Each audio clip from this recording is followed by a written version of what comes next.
মানে আজকে সকাল থেকেই আমি ভাবছিলাম যে আজকের এই ঈদের দিনে নিশ্চিত এরকম একটা গোলাগুলির ঘটনা দেশের কোনো না কোনো কোণা থেকে অবশ্যই উঠে আসবে। আওয়ামী লীগের মিছিলকে কেন্দ্র করে ব্যাপক গোলযোগ তৈরি হয়েছে। যৌথ বাহিনী সেই এলাকা, পুরো উপজেলা এলাকা ঘিরে রেখেছে, এমন ঘটনাও ঘটেছে। ঈদের দিন অনাকাঙ্ক্ষিত এই ঘটনার সাক্ষীও হয়েছে বাংলাদেশ। সরকারকে প্রশ্নবিদ্ধ করছেন এমন উপদেষ্টাদের সরিয়ে দিতে পরামর্শ মির্জা ফখরুলের। এই বাস্তবতায় সবচেয়ে আলোচিত এবং বিতর্কিত হয়ে উঠেছে জাতীয় নাগরিক পার্টি এনসিপির ভেতরে সেনাবাহিনী ও ক্ষমতাচ্যুত আওয়ামী লীগ নিয়ে তৈরি হওয়া দ্বন্দ্ব এবং এ নিয়ে নেতাদের পরস্পর বিরোধী বক্তব্য। ঈদের দিনেও আওয়ামী লীগ নতুন রূপে নতুন শক্তি নিয়ে রাজপথে জানান দিল। আওয়ামী লীগ দল হিসেবে কোনো অন্যায় করেনি, ব্যক্তি অপরাধ করেছে। তারা নির্বাচনে আওয়ামী লীগকে চায়। আওয়ামী লীগ এখন মিছিল যেটা করেছে, এই মিছিলের মাধ্যমে তারা রাজনীতিতে আসছে। ধানমন্ডিতে যে আওয়ামী লীগ নেমেছিল, যুবলীগ নেমেছিল, যে আওয়ামী লীগের এত নেতা কর্মী, এত সমর্থক, এত ভোটার এতদিন ক্ষমতায় ছিল, আওয়ামী লীগের অনেক নেতা কর্মীরা রাজপথে নেমেছে। আসসালামু আলাইকুম সম্মানিত দর্শক, দেশ বা দেশে বাহির প্রবাস থেকে যারা ভিডিওটি দেখার জন্য ক্লিক করেছেন, ভিডিওটি আপনারা সম্পূর্ণ দেখবেন, কারণ আজকের এই ভিডিওটি বর্তমান দেশের প্রেক্ষাপট অনুযায়ী অত্যন্ত গুরুত্বপূর্ণ। প্রিয় দর্শক মণ্ডলী, এবার আওয়ামী লীগ মাঠে নেমে গেছে। ঈদের দিন রাতেই ভয়ঙ্করভাবে মাঠে নেমে গেল ছাত্রলীগ। এইদিকে শেখ হাসিনা গোপনে ঘোষণা দিয়েছেন যেভাবেই হোক কোরবানি ঈদের আগে বাংলাদেশ আবারও দখল করবে আওয়ামী লীগ। সম্মানিত দর্শক মণ্ডলী, এইদিকে সমন্বয়ক এবং ডক্টর ইউনূস মহা বিপদের মধ্যে পড়ে গেছে। তাদেরকে দেশছাড়া করতে যেটা করা দরকার সেটাই করবে আওয়ামী লীগ। এদিকে সেনাপ্রধান জেনারেল ওয়াকারুজ্জামান আওয়ামী লীগের পক্ষ নিচ্ছে। কঠিনভাবে এবার ধ্বংস হবে সমন্বয়ক এবং ডক্টর ইউনূস। যাই হোক দর্শক, বেশি কথা না বাড়িয়ে আমরা সরাসরি মূল ভিডিওতে চলে যাই। আপনারা মনোযোগ সহকারে ভিডিওগুলো সম্পূর্ণ দেখুন। মানে আজকে সকাল থেকেই আমি ভাবছিলাম যে আজকের এই ঈদের দিনে নিশ্চিত এরকম একটা গোলাগুলির ঘটনা দেশের কোনো না কোনো কোণা থেকে অবশ্যই উঠে আসবে। না মানে আমি মনে মনে চাইছিলাম না, কিন্তু এরকমই একটা শঙ্কা মনের ভিতরে চলছিল যে নিশ্চিত কোনো না কোনো কোণা থেকে একটা গোলাগুলির ঘটনা, আওয়ামী লীগের একটা জ্বলন্ত রূপ আজকে দেখা যেতে পারে। তো সেটাই এখন সন্ধেবেলা আমরা খবর পাচ্ছি যে সেরকম কিছুই ঘটনা ঘটেছে। এবং এই যে ঘটনাটা ঘটেছে এটা বলা ভালো ঘটারই ছিল। তো এখন আগে আপনাদেরকে খবরটা শোনাবো। ইতিমধ্যে হয়তো আপনারা শুনে ফেলেছেন যে ন্যাটোরে আওয়ামী লীগের যে উত্তপ্ত রূপ, সে খবরটা। তো খবরটাই আগে আপনাদেরকে শোনাই, তারপরে আমরা একটু দেখব যে এই ঘটনাটা কেন হলো। মানে জবাবদিহিতার তো ব্যাপার আছে, কেননা বিএনপি জামাত শিবির এখন বলবে যে ঈদের দিনে দেখো আওয়ামী লীগ কতটা দুষ্কৃতি পরায়ণ, তাদের মানসিকতা যে ঈদের দিনেও এরকম ঘটনা ঘটিয়েছে। তো সেটার একটা জবাবদিহিতা তো আছে, সেটা পরে আসছে। আগে ঘটনাটা আপনারা যারা শোনেননি যে ন্যাটোরে কীভাবে আওয়ামী লীগ মানে তাদের জ্বলন্ত রূপটা দেখিয়েছে, সেটা একটু বুঝে নিন।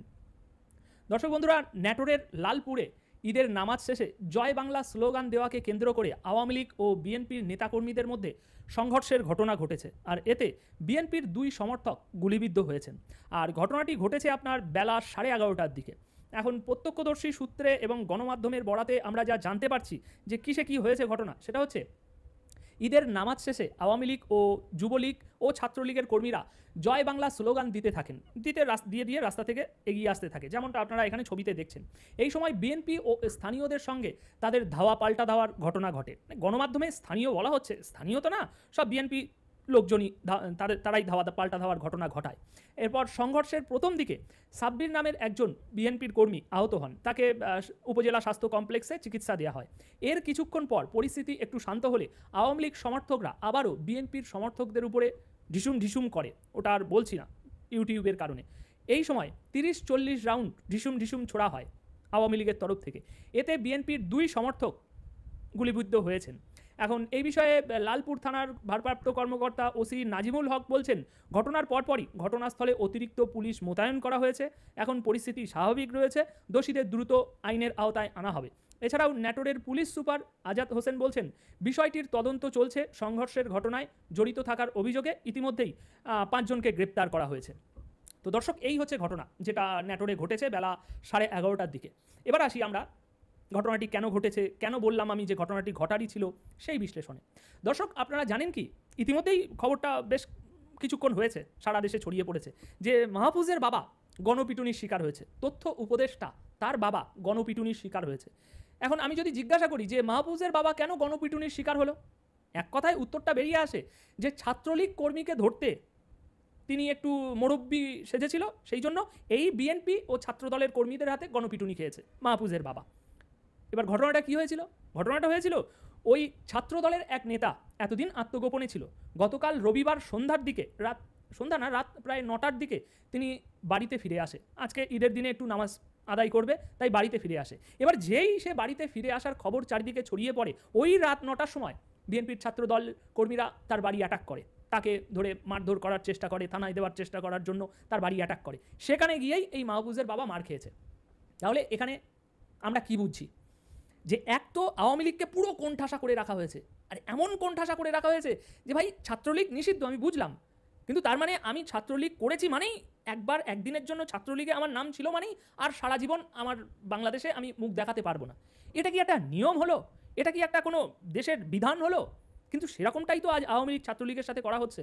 ছাত্রলীগের ওই নেতা গতকাল সন্ধেবেলা বাড়িতে আসাতে তাকে ধরে গণপিটুনির একটা ব্যবস্থা করা হয়েছিল, কিন্তু গণপিটুনি দেওয়া যায়নি, তার আগেই মাহফুজের বাবা গণপিটুনি খেয়ে গিয়েছে। তো এই একটা বিষয় হলো যে কীভাবে ছাত্রলীগের উপরে আজ অত্যাচার করা হচ্ছে, আওয়ামী লীগের উপরে অত্যাচার করা হচ্ছে। এছাড়াও আজ সকাল থেকে আমার কাছে শত শত মেসেজ আসছে যে ভাই এতটাই খারাপ অবস্থা, বলবো কি আপনারে, যে বছরে একটা দিন ঈদ, সেই ঈদের নামাজটুকু আদায় করতে পারছি না। কেন পারছে না? এই ছাত্রলীগের কর্মীর ঘটনাটা শুনলেই আমরা বুঝতে পারছি, সবার সাথেই একই ঘটনা ঘটছে। তারা আত্মগোপনে রয়েছে, এখন সেখান থেকে বেরিয়ে যদি গ্রামে এসে নামাজ আদায় করতে যায় তাহলে এই একই ঘটনা ঘটবে, জীবন নাশের ঘটনা। এবার আসি মূল ঘটনায়, যে আওয়ামী লীগের লোকেরা আজকে এই ন্যাটোরে জয় বাংলা স্লোগান দিয়েছে। এই জয় বাংলা স্লোগান দেওয়াতে তাদের উপরে চড়াও করেছে বিএনপির নেতারা। কিন্তু এটা কি কোনো একটা ন্যায্য কাজ হয়েছে? এখন যদি আমি আপনাকে বলি আওয়ামী লীগ এই রাজনৈতিক দলটি কি বাংলাদেশে নিষিদ্ধ হয়েছে এখনও? এখন ব্যক্তিগতভাবে আপনার কাছে আওয়ামী লীগ ভীষণ খারাপ হতে পারে, আপনি চান যেন আওয়ামী লীগ এই দেশ কি, এই দেশের আশেপাশের আর 4-5টা দেশের কোথাও যেন আওয়ামী লীগের অস্তিত্ব না থাকে, এটা আপনার ব্যক্তিগত চাহিদা হতে পারে। কিন্তু রাষ্ট্রীয়ভাবে আওয়ামী লীগ কি এখনও নিষিদ্ধ হয়েছে? রাষ্ট্রীয়ভাবে জয় বাংলা এই স্লোগানটি বাংলাদেশের মাটিতে দেওয়া যাবে না, এরকম কোনো ঘোষণা আসেনি তো না। কিন্তু তা সত্ত্বেও আমি একজন বাংলাদেশি হয়ে আজ জয় বাংলা যদি স্লোগান দিই বাংলাদেশের মাটিতে দাঁড়িয়ে, সেখানে যদি আপনি বা আপনার সাঙ্গপাঙ্গরা আমার উপরে আক্রমণ করে অতর্কিতভাবে, তাহলে এখানে অন্যায়টা কে করছে, অপরাধটা কে করছে? এখন আমি বারবার বলছি যে আপনি বা আপনার দলের মানুষদের ব্যক্তিগত ব্যাপক ক্ষোভ থাকতে পারে, আমি আওয়ামী লীগ করি তাই আওয়ামী লীগের উপরে। এখন সেই ক্ষোভের কারণে আপনি কিন্তু আমার উপরে হামলা চালাতে পারেন না, সেটা সম্পূর্ণ একটি অপরাধজনক কাজ। তো এই জায়গায় যে ঘটনাটি ঘটেছে, এখানে কে অপরাধী? এখন এই আওয়ামী লীগের কর্মীরা ঈদের নামাজ শেষে জয় বাংলা স্লোগান দিতে দিতে যে এগিয়ে আসছিল, মাত্র তো কয়েকজন ছিল, তাদের উপরে চড়াও হওয়ার কোনো দরকার ছিল? তাদের উপরে এই যে অতর্কিত হামলা করতে গিয়েছিল বিএনপির নেতাকর্মীরা, এটা তো একটা নেক্কারজনক কাজ করেছে, তাই না? তো এরকমই নেক্কারজনক কাজ, এরকমই একেবারে দেয়ালে পিঠ ঠেসিয়ে দেওয়ার মতো কাজ, ছাত্রলীগ আওয়ামী লীগের কর্মীদেরকে মাথা তুলতে না দেওয়ার মতো কাজ সারা দেশে ঘটিয়ে চলেছে এখন বিএনপির কর্মীরা, ছাত্রদলের কর্মীরা। তো সেই কারণেই এখন তো এই সবে শুরু হয়েছে ধীরে ধীরে বাইরে বেরিয়ে আসা। এরপর আরও এদের যে মানে আপনারা এখন এইটাই বলবেন যে গোলাগুলির ঘটনা হয়েছে, সুতরাং কতটা নৃশংস। তো এরপরে হয়তো এর থেকে আরও বেশি নৃশংসতার কাজ করতে পারে আওয়ামী লীগ, এবং তার জন্য সম্পূর্ণ দায়ী হবেন আপনারা নিজেরাই। কারণ তাদেরকে আপনারা সেটা করতে বাধ্য করছেন, ফোর্স করছেন। তুমি আরও নৃশংস হও, তুমি আরও উগ্র হও, এটা হওয়ার পিছনে তাদেরকে মোটিভেট করছে এই বিএনপি জামাত শিবিরেরা। অনেকে বলে না যে ও একটা জঙ্গি, কিন্তু জঙ্গি কেন হয়েছে তার পিছনে কত কারণ আছে তুমি জানো? তো আগামী দিনে আওয়ামী লীগ বা ছাত্রলীগ যদি সেরকম কোনো বিস্ফোরক কাজ করে বসে, তাহলে তার পিছনেও অনেক কারণ থাকবে। আর সেই কারণগুলো হচ্ছে এইটা, কারণ আজ আপনারা তাদেরকে বাঁচতে দিচ্ছেন না, তারা কেবল একটা রাজনৈতিক দলের সাথে ছিল বলে তাদের জীবন আজ দুর্বিষহ হয়ে উঠেছে। সুতরাং তারা এখন কি করবে? তো সেটাই যেটা হওয়ার ছিল সেটাই হয়েছে। এখন এখানে তো আমরা দেখছি যে গণমাধ্যমে যা রিপোর্ট উঠে আসছে 30-40 রাউন্ড গুলি ছোড়া হয়েছে। তো পারলেন কি আওয়ামী লীগকে দমিয়ে রাখতে? এত তো চেষ্টা হচ্ছে চারিদিক থেকে, এত প্রেশার সত্ত্বেও মানুষ কোনোভাবেই বঙ্গবন্ধুকে ভুলছে না, আওয়ামী লীগকে সমর্থন করা ভুলছে না, ছাড়ছে না। কেন? কারণ সেটা সম্ভব নয়। এখন আপনারা পুরোপুরি রাষ্ট্র ক্ষমতায় রয়েছেন, যা ইচ্ছা তাই করছেন, কিন্তু এই যে রাষ্ট্র ক্ষমতায় থাকার যে সময়সীমা, সেটা আরেকটু বাড়ুক, আরেকটু পুরনো হোক, তারপর বিষয়টা আরও জমে যাবে। এখন দর্শক, আপনাদের কাছে জানতে চাইব, ন্যাটোরে এই যে ঘটনাটি ঘটিয়েছে আওয়ামী লীগ, এ বিষয়ে আপনাদের কি নতুন পার্টি জাতীয় নাগরিক পার্টি, বাংলাদেশ সেনাবাহিনী, আওয়ামী লীগ এবং তার পুনর্বাসন, অন্তর্বর্তীকালীন সরকার, সংস্কার, নির্বাচন, সংকট, বিভাজন, ভবিষ্যতের সম্ভাবনা, আশঙ্কা, নানা বিষয় নিয়ে নানা রকমের জল্পনা কল্পনা। বাংলাদেশ আসলেই একটা ঐতিহাসিক এবং রাজনৈতিক সন্ধিক্ষণে দাঁড়িয়ে আছে। একদিকে আছে অন্তর্বর্তীকালীন সরকার, অন্যদিকে রয়েছে বহুল আলোচিত ও বিতর্কিত গণ অভ্যুত্থানের পরবর্তী বাস্তবতা। এই বাস্তবতায় সবচেয়ে আলোচিত এবং বিতর্কিত হয়ে উঠেছে জাতীয় নাগরিক পার্টি এনসিপির ভেতরে সেনাবাহিনী ও ক্ষমতাচ্যুত আওয়ামী লীগ নিয়ে তৈরি হওয়া দ্বন্দ্ব এবং এ নিয়ে নেতাদের পরস্পর বিরোধী বক্তব্য। সবচেয়ে বড় বিতর্কটা হাসনাত আবদুল্লাহর একটি পোস্ট এবং এর তাৎক্ষণিক প্রতিক্রিয়া নিয়ে 2025 সালের 21শে মার্চ রাতে এনসিপির দক্ষিণাঞ্চলের মুখ্য সংগঠক হাসনাত আবদুল্লাহ একটি বিস্ময়কর ফেসবুক পোস্ট দেন। তিনি অভিযোগ করেন সেনানিবাস থেকে একটি পরিকল্পনা করা হচ্ছে যাতে আওয়ামী লীগের রাজনীতিতে পুনর্বাসনের ব্যবস্থা নেওয়া হয়। এই স্ট্যাটাস মুহূর্তেই ভাইরাল হয়ে পড়ে। পরদিন ঢাকা বিশ্ববিদ্যালয় সহ দেশের বিভিন্ন স্থানে বিক্ষোভ ও সমাবেশে আওয়ামী লীগকে নিষিদ্ধ করবার দাবি তোলা হয়। একই সাথে সমালোচিত হন সেনাবাহিনী প্রধান জেনারেল ওয়াকারুজ্জামান এবং ওই হাসনাতের যারা সমর্থক তারাই আসলে তাকে সমালোচনাটা করে বা অতি উৎসাহী ব্যক্তিবর্গ তার সমালোচনায় সরব হয়ে ওঠেন। কিন্তু আমরা লক্ষ্য করলাম এনসিপির ভেতরেই মত পার্থক্য এবং প্রতিক্রিয়া, এবং সেটা খুব বেশি সময় লাগেনি এই প্রতিক্রিয়া দেখবার জন্য আমাদের। হাসনাত আবদুল্লাহর পোস্টকে ঘিরে এনসিপির ভেতরেই চরম একটা অস্থিরতা। উত্তরাঞ্চলের মুখ্য সংগঠক সার্জিস আলম পরদিন ফেসবুকে পাল্টা পোস্ট দিয়ে বলেন সেনাপ্রধান কোনো প্রস্তাব দেননি, বরং শুধুই অভিমত দিয়েছেন।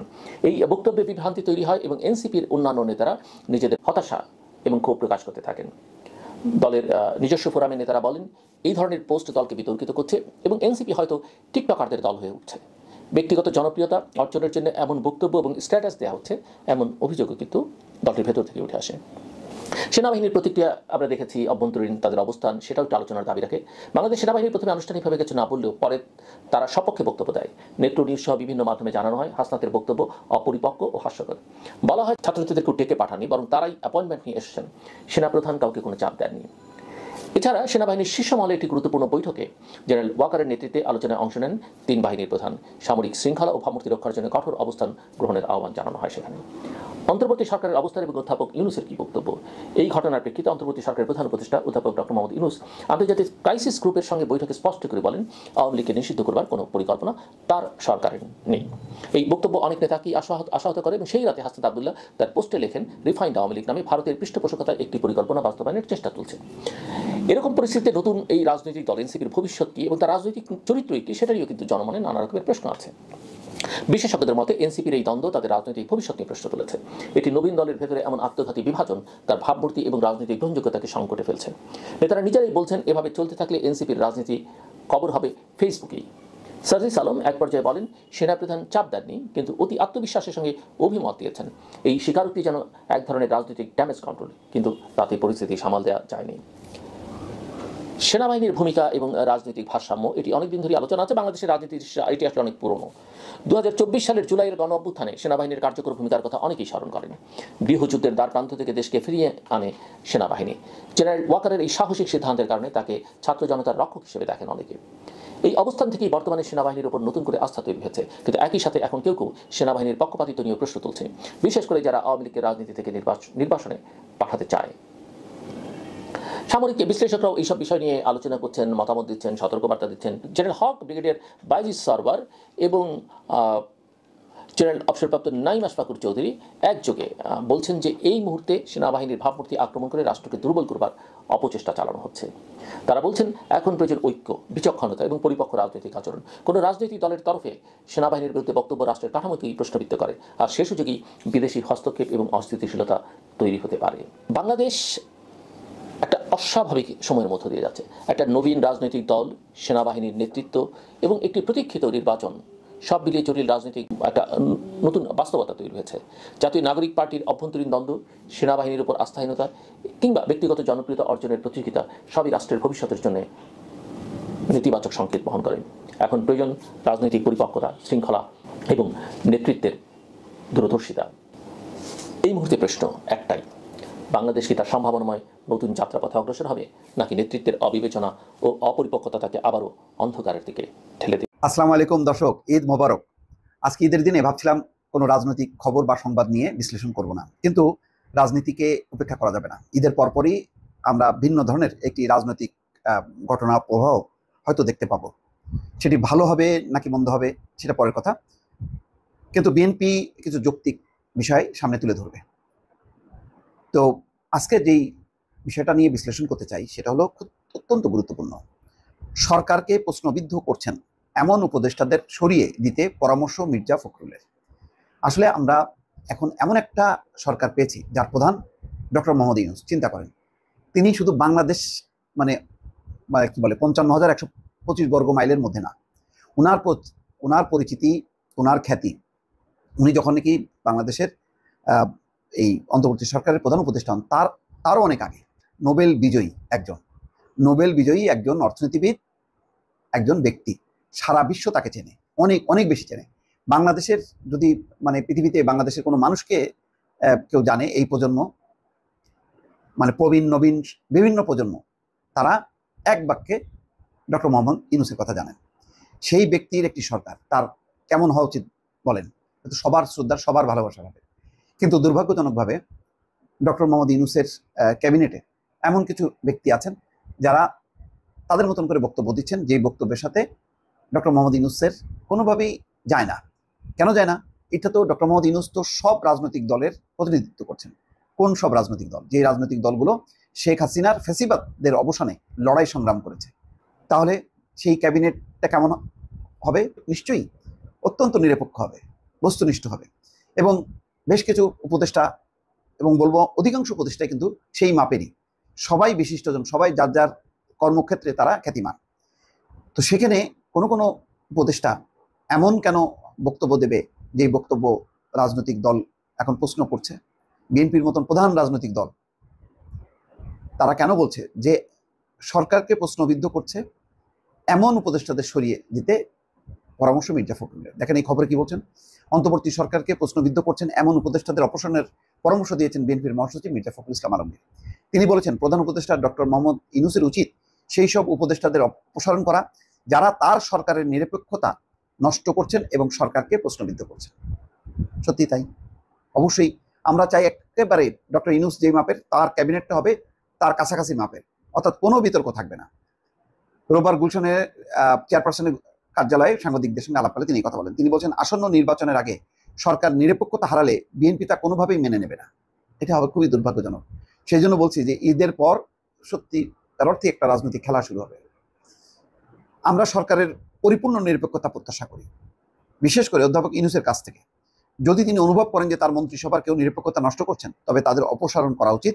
তাকে সম্পূর্ণ, অর্থাৎ ডক্টর ইউনূসকে সম্পূর্ণ স্বচ্ছ থাকতে হবে। বিএনপি মহাসচিব বলেন, যদি প্রধান উপদেষ্টা এই বিষয়ে দ্রুত কার্যকর পদক্ষেপ না নেন, তাহলে জনগণের মধ্যে এমন ধারণা তৈরি হবে যে সরকার নিরপেক্ষতা বজায় রাখতে ব্যর্থ হয়েছে। মির্জা ফখরুল বলেন, সম্প্রতি বিভিন্ন সংবাদ মাধ্যমে প্রকাশিত প্রতিবেদন আমাদের হতাশ করেছে। কিছু উপদেষ্টার কার্যক্রম দেখে আমরা সরকারের নিরপেক্ষতা নিয়ে গভীর সন্দেহ প্রকাশ করছি। এটাই তো খারাপ। প্রধান রাজনৈতিক দলই যদি নিরপেক্ষতা নিয়ে প্রশ্ন ওঠে, এবং এটা তৈরি হয়েছে নতুন একটি রাজনৈতিক দল গঠন, এবং সেই দলের সাথে যেভাবেই হোক না কেন সম্পৃক্ততা আছে উপদেষ্টাদের কয়েকজনের। তো সুতরাং তারা ওই দলটি করুক, কোনো সমস্যা নেই। মানে মির্জা ফখরুল ইসলাম আলমগীর বা বিএনপি বারবার বলছে যে নতুন দলকে আমরা স্বাগত জানাই, কিন্তু এই নতুন দলের সাথে যাতে সরকারের কোনো সংশ্লেষ না থাকে। কিন্তু ঘুরে ফিরে কিন্তু একটা সংশ্লিষ্টতা আছে, এবং ওই নতুন দলের কেউ কেউ এমন আচরণ করছে, তারা মানে একটা সরকারি একটা ভাব। সার্জিস আলম যেমন পঞ্চগড়ে উপজেলার কর্মকর্তাদের নিয়ে বৈঠক করছেন, তারপরে হেলিকপ্টারে চলে গেলেন সিট খালি আছে বলে সার্জিস আলম। এরকম নানানভাবে এটা বোঝাই যায়, এটা আর বেশি বলার দরকার নেই। এবং প্রতিনিয়ত সবাই জানে যে জেলা উপজেলায় এই নতুন দলের পক্ষ হয়ে কারা কি ধরনের প্রভাব বিস্তার করছে। সরকারের কিছু উপদেষ্টা একটি নির্দিষ্ট রাজনৈতিক দলের স্বার্থে সরকারি সম্পদ অপব্যবহার করছেন, যা নিরপেক্ষতার পরিপন্থী এবং একটি গণতান্ত্রিক নির্বাচনের পরিবেশ বিঘ্নিত করছে বলে অভিযোগ করেন মির্জা ফখরুল। তিনি বলেন, সরকারি সম্পদ রাজনৈতিক স্বার্থে ব্যবহৃত হচ্ছে। নির্দিষ্ট কিছু অঞ্চলে উন্নয়ন প্রকল্প এবং ধর্মীয় প্রতিষ্ঠানগুলোর জন্য তহবিল বরাদ্দ দেওয়া হচ্ছে, যা স্পষ্টভাবে নিরপেক্ষতার নীতি লঙ্ঘন করে। বিএনপির মহাসচিবের মতে এসব কর্মকাণ্ড অন্তর্বর্তীকালীন সরকারের নিরপেক্ষতা প্রশ্নবিদ্ধ করছে এবং গণতান্ত্রিক নির্বাচন নিশ্চিত করতে ব্যর্থতার ইঙ্গিত দিচ্ছে। আমরা তো সবাই চাই যে আগামী নির্বাচনটা হবে একদম মানে কোনো রকম সন্দেহ থাকবে না। তত্ত্বাবধায়ক সরকারের আদলটা যেমন, যে তারা কোনো দলের না, তেমনটাই তো হওয়ার কথা, এবং আরও বেশি হওয়ার কথা, যেহেতু ডক্টর মোহাম্মদ ইউনূস এই সরকারের নেতৃত্ব দিচ্ছেন। মির্জা ফখরুল বলেন, প্রধান উপদেষ্টা এখন একটি সুস্পষ্ট নির্বাচনী রোডম্যাপ দেননি, যা ডিসেম্বরের মধ্যে নির্বাচন সম্পন্ন করতে সহায়ক হতে পারত। একটি নির্ভরযোগ্য রোডম্যাপ থাকলে চলমান রাজনৈতিক সংকট প্রশমিত হতো এবং রাজনৈতিক দলগুলো নির্বাচনী প্রস্তুতিতে মনোযোগী হতে পারত। এই বক্তব্যটা অত্যন্ত, আমি বলবো যে ঈদের ঠিক আগে ভাগে এই বক্তব্যটা, মির্জা ফখরুল ইসলাম আলমগীরের বক্তব্যটা যথেষ্ট পরিমাণ গুরুত্ব সহকারে। দর্শক, আশা করতেছি ভিডিওগুলো আপনারা সম্পূর্ণ মনোযোগ সহকারে শুনেছেন এবং দেখেছেন। বর্তমান সম্পর্কে আপনাদের নতুন করে কিছুই বলার নেই, আপনারা সকলেই জানেন। তাছাড়া আবারও বলতেছি, শেখ হাসিনা এবার ভয়ঙ্কর রূপে বাংলাদেশে ফিরতেছেন। ইতিমধ্যে ছাত্রলীগের সংগঠনটির কার্যক্রম বাংলাদেশে শুরু হয়ে গেছে, গোপনে বা প্রকাশ্যে হোক। এইদিকে ডক্টর ইউনূস এবং সমন্বয়কদের পতন এবার নিশ্চিত। সেনাপ্রধান কিন্তু যে কোনো মুহূর্তে জরুরি অবস্থা জারি করে শেখ হাসিনাকে আবারও ক্ষমতায় বসাবে। যাই হোক দর্শক, এই সম্পর্কে বেশি কিছু বলতে চাই না। যদি আপনাদের কোনো মন্তব্য থেকে থাকে তাহলে ভিডিওর কমেন্ট বক্সে অবশ্যই লিখে ঝটপট জানিয়ে দিবেন। সকলেই ভালো থাকবেন, ধন্যবাদ।